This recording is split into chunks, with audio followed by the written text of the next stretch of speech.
Welcome back to Rabid Noise on Rabid Radio. Joining me on the program now is Greg from Kill or Be Killed and the Dillinger Escape Plan. Thanks for joining us on the show tonight, man. Right on, man. Thanks for having me.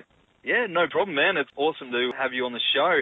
Now, I remember hearing rumblings online about the Kill or Be Killed project last year, and it really sparked a lot of interest to see what you guys would come up with. And what I've found is that what you guys have produced is something very new and exciting and different to what's out there at the moment. What was it that got you guys interested in jamming together to begin with? Well, Max and I had met, and I did a guest vocal on a Soulfire record, and we started talking about Nail Bomb and kind of just the nature of collaborations in general, and why maybe people in metal don't do full album collaborations. And we started talking about how rad it would be to do a one-off and not have the expectation of touring everywhere under the sun for a year and a half, and definitely making another record, and definitely kind of operating as a full-time band. It's kind of really freeing when you tell everyone out of the get-go that hey, we're not going to do that.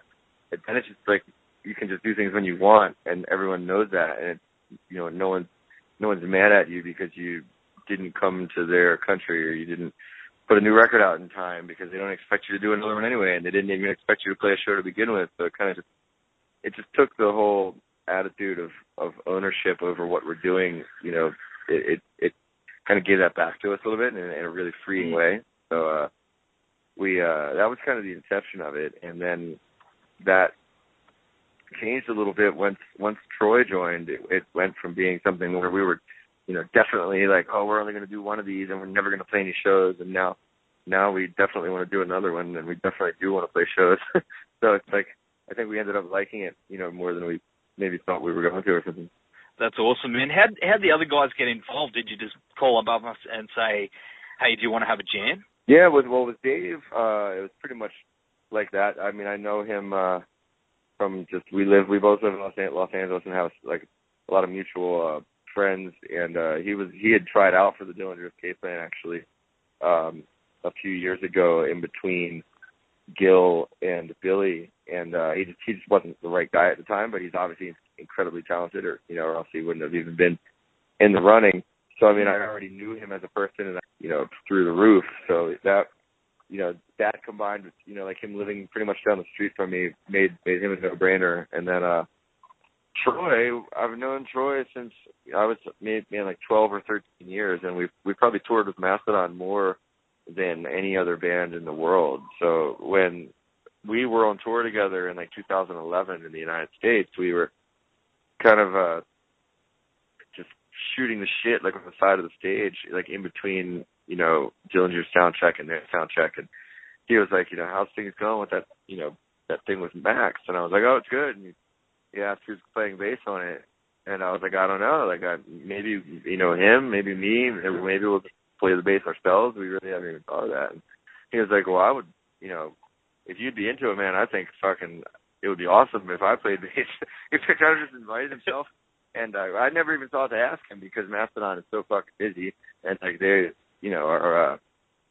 were in the middle of an album cycle at the time, and we were kind of ending the Dillinger cycle, so I didn't even think to ask him, and I was really flattered, because he's a really good friend of mine, and he's an incredible bass player. And then he was, right away, we pretty much were like, oh man, that means we have three really distinct singing voices, that are kind of possible to utilize. What if we make a conscious decision to put all three of us on every single song? And then that's when it really started to shape, take some sort of direction, with us deciding really early on that in order for this to be special, we weren't just going to have it be here's a song with Troy singing, here's a song with Craig singing. We were going to make a conscious decision to have that be our sonic fingerprint, is to put all three of us on every single song.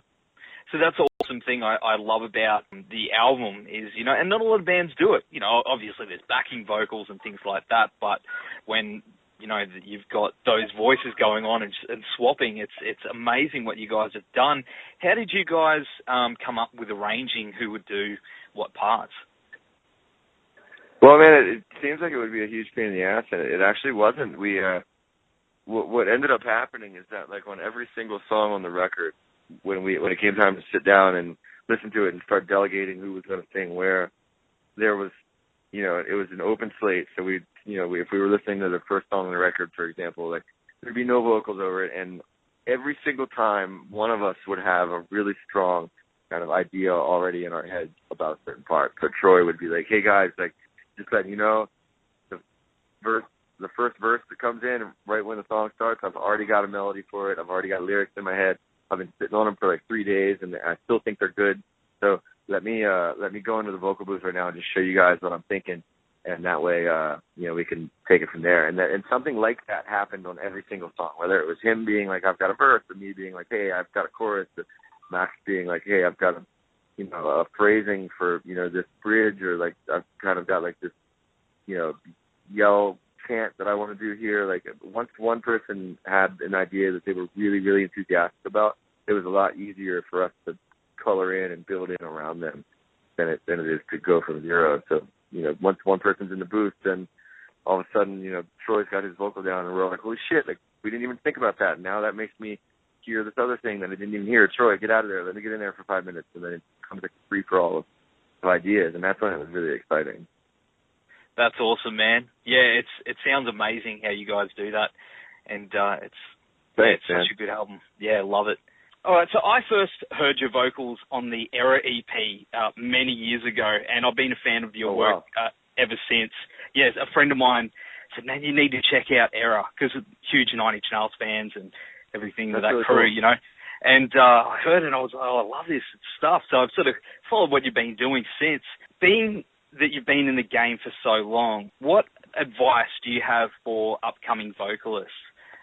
Really, it would be the same advice that I would have for any artist, would be to just be honest with yourself. Don't try to be anything except exactly what you want to be. That's the hardest thing, is like people end up chasing something, or they end up reacting to criticism, or they end up, losing their instincts because they either hear something good about themselves, or they hear something bad about themselves, or they achieve some kind of success with one thing, so they feel like they need to recreate it. But really, the most important thing is just to be honest, with yourself. And if that's the hardest thing to do, is to remove the filter of self-awareness, from your performing and from your writing, and really just try to allow exactly what's trying to come out of you to come out of you, and get out of your own way. And then that's the only advice I can really, really give, is just to try to stay out of your own way and write completely honestly, and don't give a fuck about expectations or what you're supposed to be or what you're supposed to be doing. That's awesome, man. That's really good advice.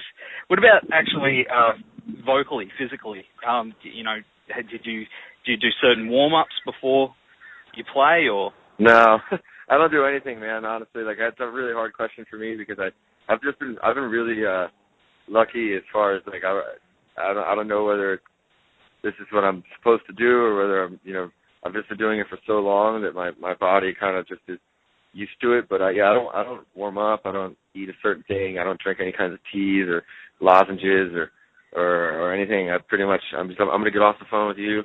I'm going to go eat a sandwich, and then in about an hour and a half, I'm going to play a show.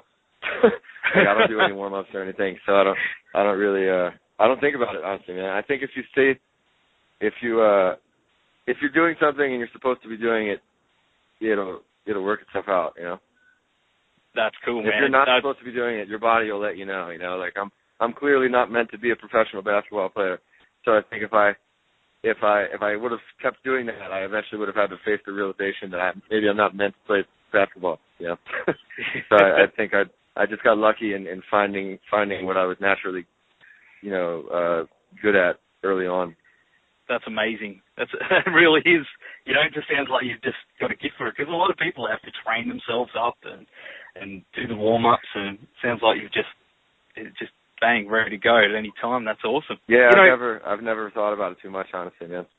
That's amazing, man. Well, you recently, you were here for the Soundwave Festival, and you've been here a bunch of times. Do you have any plans to maybe hopefully bring Killer Be Killed out in Australia for a couple of shows? We don't have concrete plans, but we definitely have an awareness that we want to get there. I just saw all those dudes 3 days. We were all just in Los Angeles at the same time, So we were talking about touring and when we had collective time off, and because you kind of have to like look months and months and months in the future and be like, okay, Troy has off for 2 weeks. Does Greg off for 2 weeks? Yes. Okay, cross your fingers. Does Max? Oh shit, Max doesn't have off.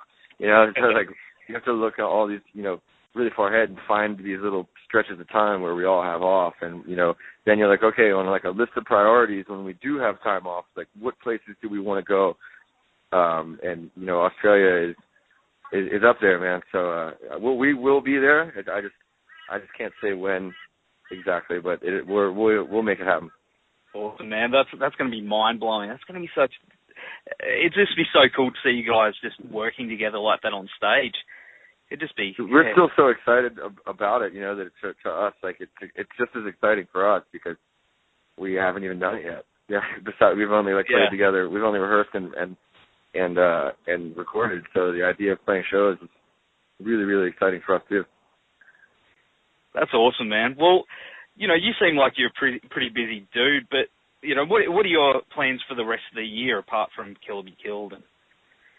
Well, I'm working on another album right now called The Black Queen.